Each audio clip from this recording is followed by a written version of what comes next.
Hello students, now welcome to your computer class. Yesterday we were talking about the Python tokens completed means starting from the keyword, literal, identifier, punctuator, operator. 5 tokens completed. Now we talked about the component of the Python program, means the structure of the Python program. Python के programme में okay आपके token से मिलकर बना होता है, ठीक है, पर पाइथन के प्रोग्राम में क्या क्या चीजें किसने कंपोनेंट से मिलकर बनता है, दैट कंपोनेंट दे आर बेयरबोर्न or you can say the component of Python program, the major component of a Python program. Now we are talking about the program means structure. आपके उस पाइथन के programme में जो structure होता है, उस structure में कितने पार्ट्स होते हैं, the major, the parts, the structure of a Python program. Now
Now, components of the Python program.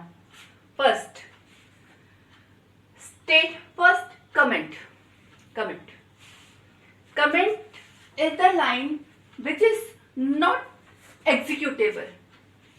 Means वो लाइन जो एग्जीक्यूट नहीं करती, जिसमें आप जस्ट कुछ definition about the program, definition about the lines of code, वो definition about the anyone, you are giving some definition about the parts of the program, तो वो जिसमें आप डिफाइन कर रहे हैं वो लाइन एग्जीक्यूट नहीं होती, ठीक है।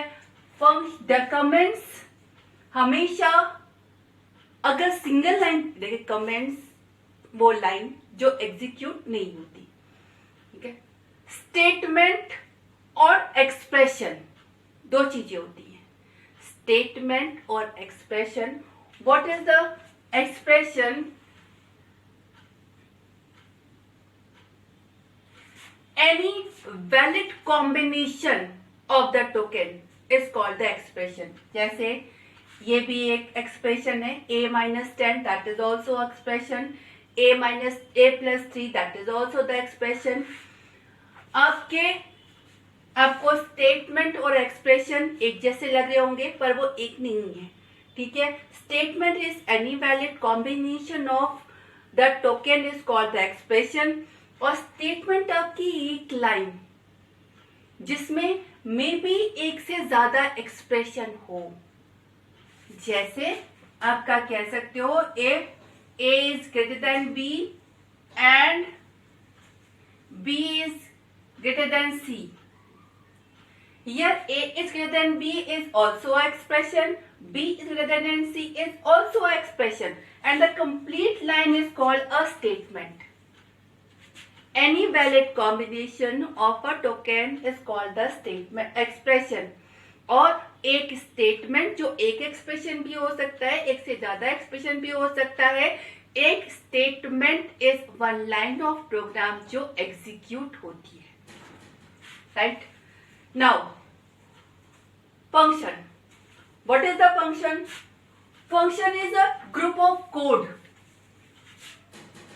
Group of code.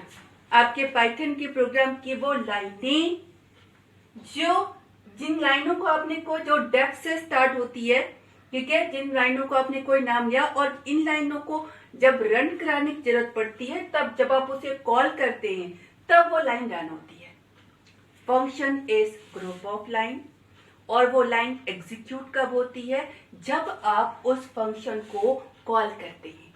आपने उस ग्रुप ऑफ लाइन को एक नाम दिया, वो आपका फंक्शन का नाम कहलाएगा, और जब आप उस लाइनों को फंक्शन के नाम से कॉल करेंगे तो उस फंक्शन के अंदर जितनी लाइनें आपने ग्रुप करके रखी है वो लाइनें रन होंगी। तो पहला आपका कंपोनेंट कमेंट हुआ, स्टेटमेंट हुआ, फंक्शन हुए। Now indentation. इंडेंटेशन क्या है कि आपके पाइथन में ग्रुपिंग करने के लिए वो लाइनें एक ग्रुप का पार्ट होती हैं जिनका इंडेंट सेम होता है। जैसे मान लीजिए आपके फंक्शन में 4 लाइनें हैं। देखिए ये चीज आपकी बताती है कि अब इसके बाद जो लाइनें हैं वो एक ब्लॉक है, यानी ये जब भी आएगा अकोलन, उसके बाद आप एक इंडेंट से लिखना शुरू करेंगे और जितनी भी लाइनें उस ब्लॉक का पार्ट होंगी, दैट इज द ब्लॉक। एक इंडेंट शुरू होने के बाद जितनी लाइनें लिखिए सेम इंडेंट से, वो एक ब्लॉक कहलाती है, मतलब एक ग्रुप कहलाई, ठीक है। और वो ग्रुप आपका सेम इंडेंट पे होगा। जैसे एग्जाम्पल, आपका ये फंक्शन है, फंक्शन के अंदर 1 लाइन हो सकती है, 2 लाइन हो सकती है, 3 लाइन हो सकती है, कितनी भी हो सकती है। वो सारी की सारी लाइन आप सेम इंडेंट से लिखेंगे जो बताएगा कि आपका इतनी लाइनें इस फंक्शन का पार्ट है। इसके बाद वाली लाइनें इंडेंट से बाहर हो गई, मतलब ये वाली लाइन, वैसे ये तो वैसे भी कमेंट है वो जो किसी चीज का पार्ट नहीं है, लेकिन जैसे ये लाइन है that is not on the same indent means this line is not the part of the function. इस फंक्शन के जितने भी पार्ट होंगे, जितनी भी लाइन होंगी, वो सारी की सारी सेम इंडेंट से, एक इंडेंट के अंदर वो सारी लाइनें उसी इंडेंट में होंगी, ठीक है। जैसे आपका एक ये ब्लॉक हुआ, ये भी एक ही लाइन का, कितनी भी लाइन का ब्लॉक हो सकता है। लाइन का काउंट आपकी सारी लाइनें 1 हो 2 हो जितनी भी हो सेम इंडेंट पे होनी चाहिए, और ये ब्लॉक हमेशा कोलन से के बाद से शुरू होगा। मतलब आपका ये फंक्शन का नाम लिखा, कोलन लगाया, अब फंक्शन के अंदर जितनी लाइनों की ग्रुपिंग कर रहे हैं वो आप लिखेंगे। Same with this if condition, इसमें आपने एक कंडीशन चेक की है, अगर एक कंडीशन ट्रू है तो जो लाइनें रन हो, यानी वो लाइनें भी एक ग्रुप का पार्ट हुई। That is the part of a single block. आपके इफ में के बाद भी आपने कोलन लगाया है। इसके बाद आप चाहते हैं कि जब ये कंडीशन ट्रू हो तो जितनी लाइनें चले वो सारी की सारी आप सेम इंडेंट, एक इंडेंट छोड़कर, एक टैब स्पेस छोड़कर लिखेंगे, और जितनी लाइनें उस ब्लॉक का पार्ट होगी सबका इंडेंटेशन सेम होगा। देखिए, इंडेंटेशन पाइथन में ग्रुपिंग करने के लिए करते हैं, ठीक है। मतलब जितनी लाइनें एक ग्रुप का, एक ब्लॉक का पार्ट है, वो सारी की सारी लाइनों की इंडेंटेशन सेम होती है। चाहे वो लाइनें फंक्शन का पार्ट हो, चाहे वो लाइनें इफ का पार्ट हो, चाहे वो लाइनें लूप का पार्ट हो। कोई ग्रुपिंग करने के लिए कोई क्या कहना चाहिए, ब्रैकेट वगैरह तो लगता नहीं है, तो इंडेंटेशन से हम ग्रुपिंग करते हैं। जितनी लाइनों का इंडेंटेशन सेम होगा मतलब वो सारी लाइनें एक ग्रुप का पार्ट है, ठीक है। मैंने आपको बताया था function means group of code, तो वो ग्रुप की जितनी लाइनें होंगी सेम इंडेंट पे होंगी। Other blocks are also available, जैसे इफ है, ये कंडीशन है, मतलब ये कंडीशन अगर ट्रू हुई तो जो लाइनें डालो वो सारी लाइनें एक ग्रुप का पार्ट हुई, तो वो सारी लाइनें सेम इंडेंट पे होंगी, ठीक है।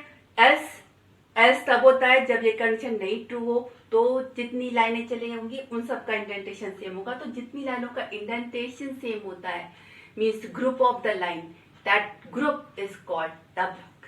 That is also the component of the Python programme. Means Python programme के 5 कंपोनेंट हो गए। एक कमेंट हुआ, वो लाइनें जो एग्जीक्यूट नहीं होती हैश से चलती हैं।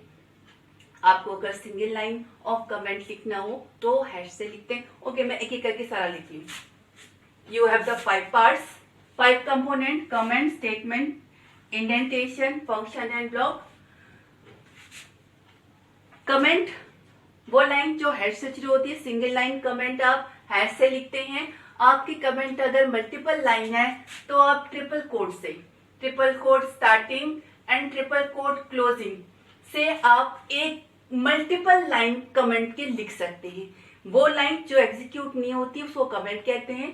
एक लाइन में लिखना हो हैश से लिखिए, एक से ज्यादा लाइन में लिखना हो तो या तो हर लाइन के पहले हैश लगा दीजिए, ये भी कर सकते हैं, या फिर ट्रिपल कोट से स्टार्ट किया, जितनी चाहे उतनी लाइन लिखिए, उसके बाद ट्रिपल कोट से बंद किया।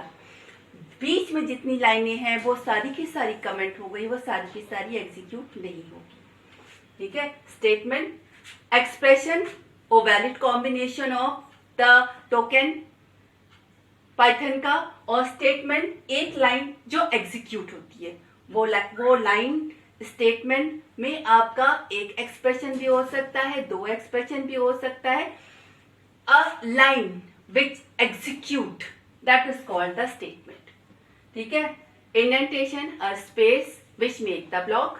Block means group of line which has the same indentation. That is called the component of the Python program.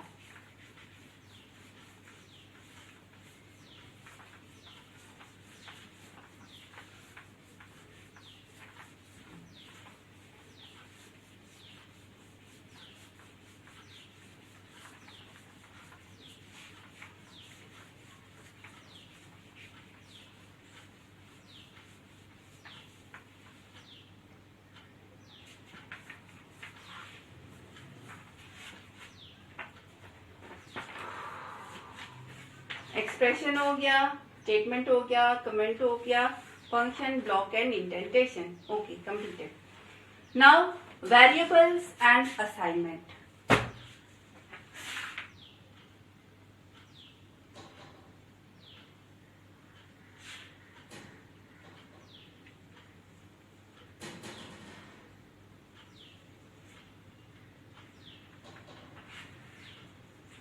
What is a variable?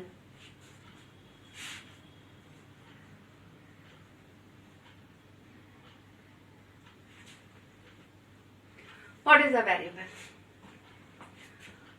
What was the literal? A constant one. Means a fixed value जो change नहीं होती। 10 means 10. 3.2 means 3.2. What is the variable? Variable means changeable nature. What is the meaning of changeable nature? Means what is a variable? Basically variable is a memory location. एक memory location होता है, ठीक है, जिसको आप कोई नाम देते हैं, now remember the identifier, you are giving the name. तो जब आप नाम दे रहे हैं तो जो नाम देने के रूल्स हैं वो सारे के सारे रूल यहाँ पर आपको अप्लाई होंगे। एक मेमोरी लोकेशन है जिसको आप कोई नाम दे रहे हैं। मैं पहला, इस नाम में अल्फाबेट, नंबर, अंडरस्कोर, कोई भी किसी भी कॉम्बिनेशन में आप इस्तेमाल कर सकते हैं। ठीक है। First character must be alphabet, और अंडरस्कोर।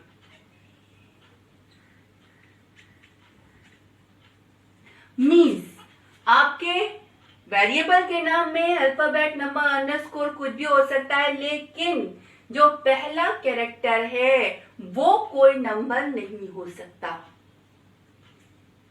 नंबर बाद में हो सकता है, सेकेंड से लेके एंड तक के किसी भी कैरेक्टर में आप नंबर डाल सकते हैं, लेकिन पहला कैरेक्टर कभी भी नंबर नहीं होना चाहिए। अंडरस्कोर अलाउ है। ठीक है। तीसरा, no space allow. And fourth, no special character.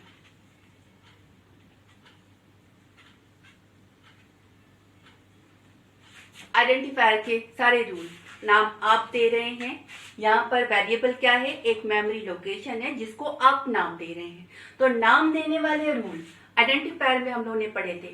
ठीक है। आइडेंटिफायर में नाम आप दे रहे हैं, नाम में अल्फाबेट, नंबर, अंडरस्कोर कुछ भी हो सकता है, किसी भी कॉम्बिनेशन में हो सकता है, आपका नाम कितना भी बड़ा हो सकता है, इस बात का कोई लिमिटेशन नहीं है। लेकिन पहला character must be a alphabet और द अंडरस्कोर। इसके अलावा पहला कैरेक्टर कुछ और नहीं हो, कोई दूसरा चीज नहीं होनी चाहिए। वेरिएबल नेम में कोई स्पेस अलाउ नहीं है।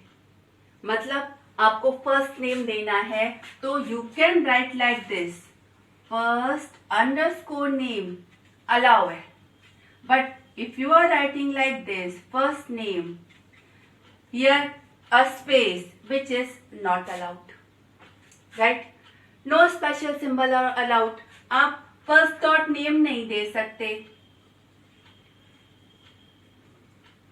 Dot, at the rate, hash, ये सारे स्पेशल कैरेक्टर्स आपके वेरिएबल नेम में नहीं होने चाहिए। ठीक है। अब देखते हैं कि वेरिएबल आप डिक्लेयर करते कैसे हैं।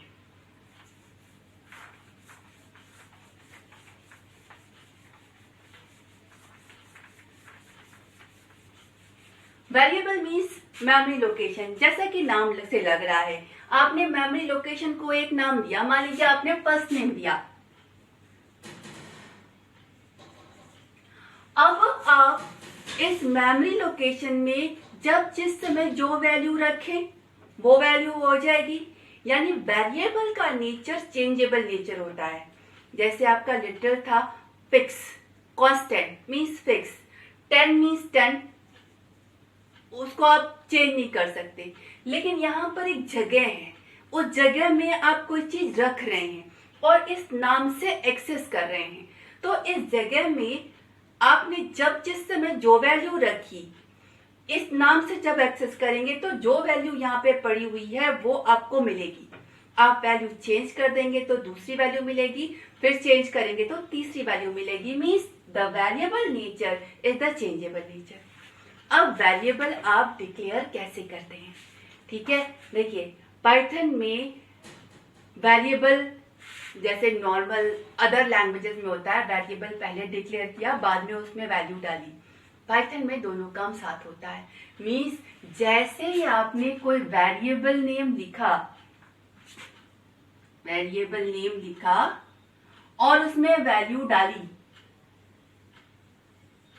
तुरंत इस नाम का वेरिएबल क्रिएट हो जाएगा। मतलब एक मेमोरी लोकेशन को ये नाम मिल जाएगा और ये वैल्यू उसमें पड़ जाएगी। जैसे आपने लिखा a = 10, तुरंत a नाम का वेरिएबल क्रिएटेड, वेरिएबल मीन्स अ मेमोरी लोकेशन, एक मेमोरी लोकेशन ए नाम का तुरंत क्रिएट हो जाएगा, असाइन हो जाएगा और इसमें आपकी ये वैल्यू पड़ जाएगी। अब आप अगर करेंगे प्रिंट ए, तो जो वैल्यू आपने लिखी हुई है या जो वैल्यू आपने उस मेमोरी लोकेशन में डाली हुई है वो वैल्यू आपको मिल जाएगी। ठीक है, उसके बाद मान लीजिए किया आपने a इज इक्वल टू 20। अब क्या है, अब आपका ये वेरिएबल पहले से डिफाइन है, उस मेमोरी लोकेशन में ये नई वैल्यू पड़ गई यानी ये 20 हो गया। अब आप प्रिंट ए करेंगे तो ये 20 प्रिंट होगा। देखिए फर्स्ट टाइम आप मेमोरी डिक्लेयर कर रहे हैं, इससे पहले इस लाइन से पहले अगर ए का कोई अस्तित्व नहीं था, उस वक्त अगर आप प्रिंट ए करते तो आपको एरर दे देता। ठीक है, लेकिन आपने किया a इज इक्वल टू 10 पहली लाइन है या बीच में जब भी आई, तुरंत मेमोरी लोकेशन उसके नाम से एलोकेट हो गया और उसमें वैल्यू पड़ गई। अब आप a का इस्तेमाल पूरे प्रोग्राम में कहीं भी कर सकते हैं। अब आप जो नई वैल्यू डालेंगे, दूसरी वैल्यू डालेंगे या इस पर कुछ भी करेंगे तो इस मेमोरी लोकेशन में जो वैल्यू पड़ी हुई है उस पर होगा। नई वैल्यू डालेंगे तो अब दूसरी जगह नहीं मिलेगी इसको, ये उसी जगह पर नई वैल्यू डाल देगा। ठीक है, नाउ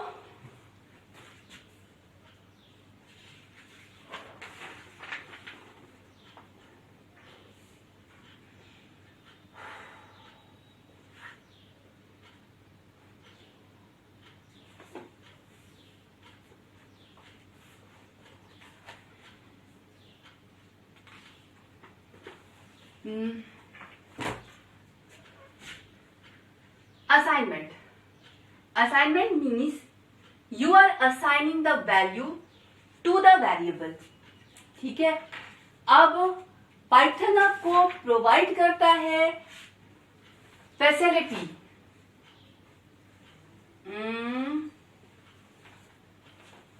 यू कैन असाइन एक और चीज R value and L value. देखिए आप ऐसे लिख रहे हैं, means you are assigning this to this. अब you are assigning some value to a memory location means this. आप इसको राइट हैंड साइड आपका कुछ भी हो सकता है, मीन्स राइट हैंड साइड आपका कोई वेरिएबल भी हो सकता है, कोई कांस्टेंट भी हो सकता है, कोई एक्सप्रेशन भी हो सकता है। मीन्स आप ऐसे भी लिख सकते हैं, ऐसे भी लिख सकते हैं, ऐसे भी लिख सकते हैं।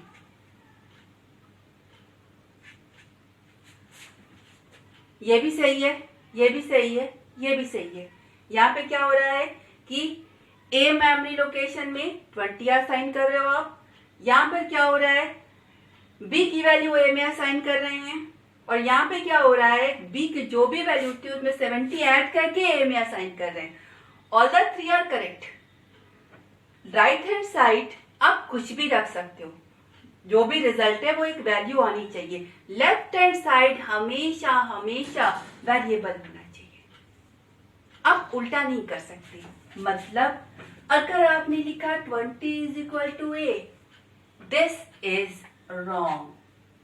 राइट हैंड साइड की value left hand side assign होती है, तो लेफ्ट हैंड साइड हर हाल में वेरिएबल ही होना चाहिए। राइट हैंड साइड कुछ भी हो सकता है, राइट हैंड साइड वेरिएबल हो सकता है, कांस्टेंट हो सकता है, एक्सप्रेशन हो सकता है, पर आप लेफ्ट हैंड साइड सिर्फ और सिर्फ वेरिएबल ही होना चाहिए। ये भी गलत है, ये तो सेम हो जाएगा।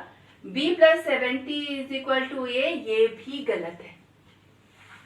ठीक है, now you are assigning right hand side value to left hand side variable. Now Python provide you a feature, you can assign multiple values to multiple variables. Means you can write like this also, a comma b is equal to 10 comma 20. अब यहाँ पे आप देख रहे हैं you are assigning right hand side value to the left hand side. अब यहाँ पर लेफ्ट हैंड साइड दो वेरिएबल है तो राइट हैंड साइड में दो वैल्यू होनी चाहिए। पहली वैल्यू पहले वेरिएबल में और दूसरी वैल्यू दूसरे वेरिएबल में असाइन हो जाएगी। यानी आप एक बार में एक से ज्यादा वैल्यू भी असाइन कर सकते हैं. You can right this also. a, b is equal to b, 20. इस लाइन से पहले b का एग्जिस्टेंस होना चाहिए, तभी आप b की वैल्यू a में और 20 b में डाल रहे हैं. ठीक है, आप ऐसे भी लिख सकते हो 10 प्लस 20, 40. 10 प्लस 20 का जो भी रिजल्ट आएगा वो a में जाएगा और 40 जाएगा आपका b में. Means you can assign multiple values in a single statement in Python. This is available in the Python only. In other languages, this multiple assignment is just not possible. You have to write the two statement. If you are assigning two, not two only. You can assign more than two or more than anyone. A, B, C, D is equal to 10, 20, 30, 40. First value first में, second value second में, third value third में और fourth value fourth में assign हो जाएगी. Okay.